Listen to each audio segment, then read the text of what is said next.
Mary Kripabai ఛానల్కి స్వాగతం సుస్వాగతం. నా పేరు మేరీ కృపాబాయ్, కథా రచయిత్రిని. ఇప్పటికీ 400 కథలు పైగా ప్రచురింపబడ్డాయి. 2 కథా సంపుటలు వెలువరించడం జరిగింది. 1 కథాంజలి, 2 కథా నీరాజనం. సో కథాంజలిలోని కథల్ని ఒక్కటొక్కటిగా మీకు పరిచయం చేస్తున్నాను. సో కథాంజలి ఇలా ఉంటుంది. దీనిలో 100 కథలు ఉన్నాయి. అన్నీ కూడా పబ్లిష్ అయినటువంటి కథలు, కొన్ని అవార్డ్స్ కూడా వచ్చి ప్రైజెస్ వచ్చిన కథలు. ఈరోజు మీకు అందించబోయే కథ పేరు ఫోన్ ఫోబియా అనేటువంటి కథని మీకు ప్రజెంట్ చేద్దాం అనుకుంటున్నాను. రాంబాబు అనేటువంటి వ్యక్తి న్యూస్ పేపరు సీరియస్గా చదువుతున్నాడు. ప్రతి అక్షరం ప్రతి లైన్ చదువుతూ ఉంటే అతని యొక్క దృష్టి ఒక ఆకర్షణీయమైనటువంటి అడ్వర్టైజ్మెంట్ మీద పడింది. ఏమిటి అడ్వర్టైజ్మెంట్ అని చెప్పి అంటే ఏమనుందంటే పేపర్లో గొప్ప ఆఫర్ ఉంది అన్నట్టు. ₹1కే సెల్ ఫోన్ లభ్యమవుతుంది అని. సో సెల్ ఫోన్ రేటు ₹1 అని. చాలా సంతోషపడతాడు. వెంటనే మార్కెట్కి వెళ్ళిపోతాడు. ఎక్కడలేని ఆనందంతో మార్కెట్కి వెళ్ళి తను జేబులో ఉన్నటువంటి చిల్లరంతా పోగేసి చూసుకుంటాడు. ₹6 ఉంటాయి, ₹6 ఉంటాయి.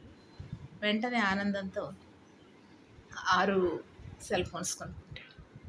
కొనుక్కుని ఒక 3 సెల్ ఫోన్స్ ఏమో ఫ్రెండ్కి ఇస్తాడు, విశ్వంకి. ఇంకొక 3 సెల్ ఫోన్స్ తను పెట్టుకుని దాన్ని ఆపరేట్ చేసుకుంటూ ఉంటాడు అన్నమాట. అలా చాలా సంతోషంగా ఉన్నటువంటి పరిస్థితిలో ముందు ఒక సెల్ ఫోన్ మోగుతుంది. అప్పటికి ఆఫీస్లో కోదండం అనేటువంటి తన ఆఫీసర్ దగ్గర ఉంటాడు. ఆఫీసర్ పిలిస్తే వెళ్తాడు అనమాట రాంబాబు. వెళ్ళగానే ఈయన రాంబాబు జేబులో ఉన్నటువంటి సెల్ ఫోన్ మోగుతుంది. ఒకటి గట్టిగా మోగుతుంది. గట్టిగా మోగేసరికి దాన్ని తీసుకుని చెవి దగ్గర పెట్టుకుంటాడు, ఎవరు హలో మాట్లాడటానికి కోసం. ఇంతలో ఇంకొకటి మోగుతుంది. ఈయన మాట్లాడుతూ ఉంటే ఇంకొకటి గట్టిగా మోగుతుంది. నేను తర్వాత మాట్లాడతానండి అని మొదటి సెల్ ఫోన్ పెట్టేస్తాడు. సో తర్వాత ఈ రెండోది మోగుతుంటే రెండోది అతనితో నేను తర్వాత మాట్లాడతానని పెడతాడు. ఇందులో 3వ ఫోన్ మోగుతుంది. 3వ ఫోన్ మోగితే కట్ చేస్తాడు. తర్వాత ఒక నిమిషానికి 3 ఫోన్లు ఒకేసారి మోగుతాయి.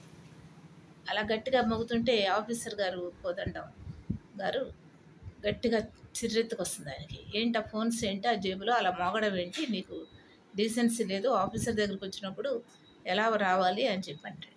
సో యాక్చువల్గా ఇది హాస్య కదండి, చాలా సరదాగా సంతోషంగా వినే కదా. దీనిలో ఏంటంటే జస్ట్ మెసేజ్ ఉన్నప్పటికీ కూడా సరదాగా హాస్యభరితంగా ఉండాలి అని చెప్పి రాసిన కదా. ఇది స్వాతి వీక్లీలో 2007లో పబ్లిష్ అయిందండి. దీనికి బహుమతి కూడా వచ్చింది అప్పట్లో. సో దీన్ని సరదాగా మీ ముందు ఉంచుతున్నాను. సో ఈ విధంగా ఇట్లా 6 సెల్ ఫోన్స్తో చాలా ఇబ్బందిగా నాకు కూడా రాంబాబు అలాగా దాన్ని మెయింటైన్ చేస్తూ ఉంటాడు. తర్వాత ఇంకా ఒక వారం రోజుల తర్వాత ఇంకొక స్నేహితుడు కనిపిస్తాడు రాంబాబు మార్కెట్లో. అతను ఒక క్యారీ బ్యాగ్ గట్టిగా మోసుకొస్తూ ఉంటాడు. ఏంట్రా అలా క్యారీ బ్యాగ్లో ఏంట్రా ఏమున్నాయంటే ఇవన్నీ సెల్ ఫోన్లు, సెల్ ఫోను ₹1కే వచ్చేస్తూ ఉంది. ఇటువంటి సెల్ ఫోన్లకి రీఛార్జ్ కూడా చేయక్కర్లేదు, ఇన్కమింగ్ అవుట్ గోయింగ్ అంతా ఫ్రీ ఇది ఉంది అంటే నేను ఎప్పుడో కొనేసాను 6 సెల్ ఫోన్స్ అంటాడు రాంబాబు. సో అతని స్నేహితుడేమో నేను 100 సెల్ ఫోన్లు కొంటున్నాను రా, నా దగ్గర ₹100 ఉన్నాయి, 100 సెల్ ఫోన్లు కొన్నాను, సో ఇన్కమింగ్ అవుట్ గోయింగ్ అంతా ఫ్రీ కదా, సో నేను దీన్ని ఇలాగా కొనుక్కొస్తున్నాను ఇవన్నీ అని చెప్పేసి అంటాడు. ఏం చేస్తావురా అవన్నీ అంటే నేను దాచుకుంటాను, కొంతమంది ఫ్రెండ్స్ కూడా ఇస్తాను అని చెప్పేసి అంటాడు అతని స్నేహితుడు.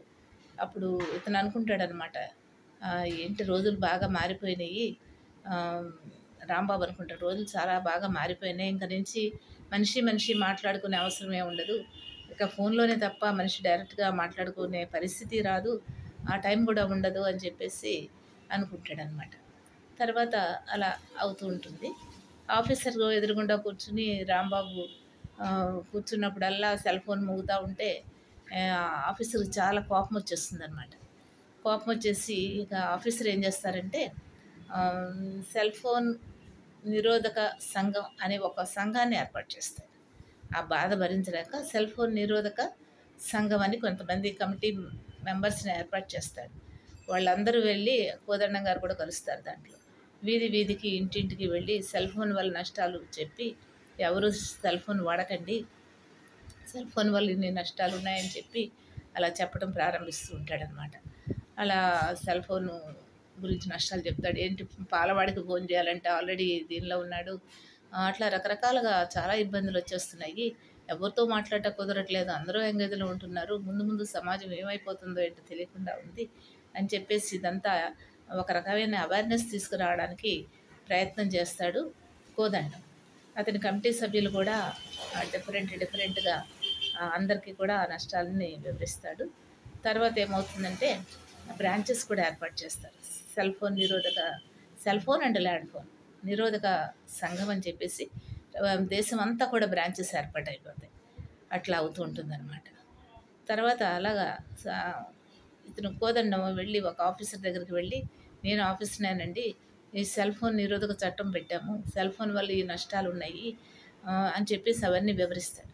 వివరించేసరికి అతను అవతల వ్యక్తి అంతా విని తన సెల్ ఫోన్ తీసి కిటికీలోంచి అవతల పారేస్తే కోదండం చాలా సంతోషపడి మరిన్ని కమిటీలను ఏర్పాటు చేస్తాడు.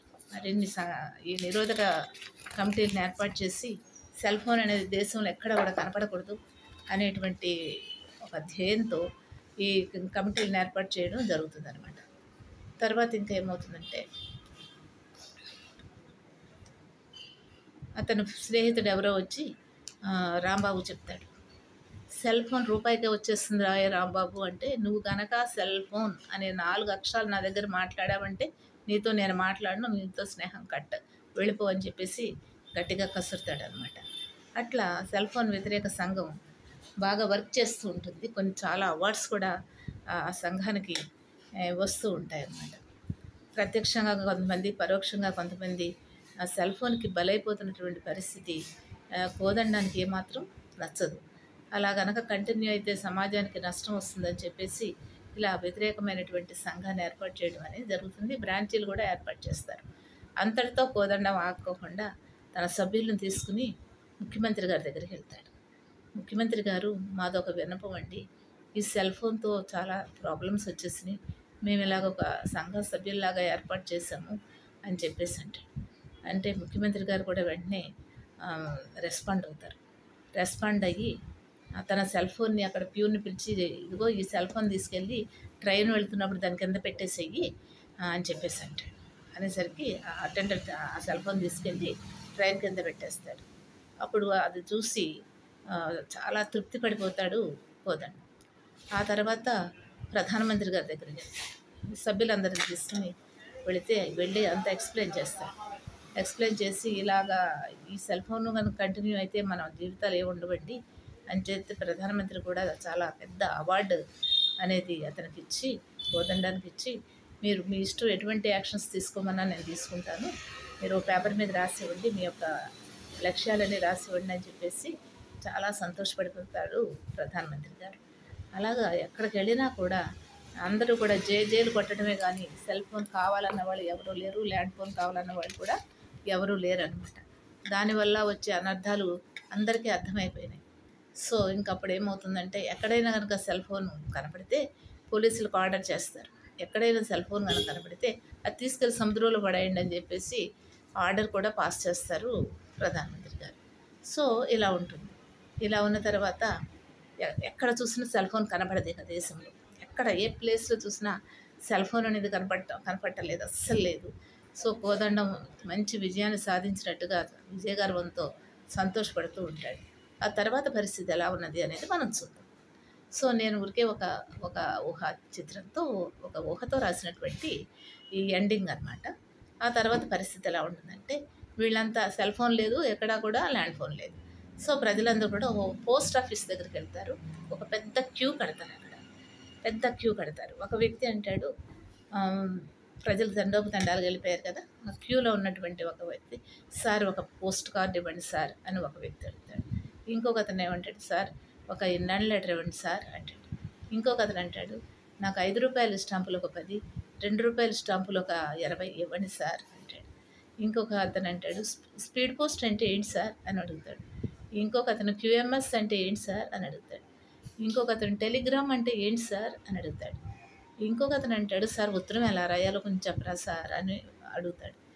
ఇట్లా ఇంకొక అతను అడుగుతాడు, ఉత్తరం రాయడం నేర్పించే కోచింగ్ సెంటర్లు ఎక్కడైనా ఉన్నాయా సార్, కొంచెం చెప్పండి ప్లీజ్ సార్ అని ఇంకొక అతను అడుగుతాడు. ఇట్లా పోస్ట్ మాస్టర్ల మీద ప్రశ్నల వర్షం కురిపించేసరికి ఆ పోస్ట్ మాస్టర్ గారు షాక్ తిన్నట్టుగా అలాగా వాళ్ళ వైపు చూస్తూ అది పెద్ద క్యూ వైపు చూస్తూ ఆశ్చర్యపోతూ అట్లా షాక్ తిన్నట్టుగా చూస్తూ అలా ఉండిపోతాడు. ఇది దీని ముగింపు.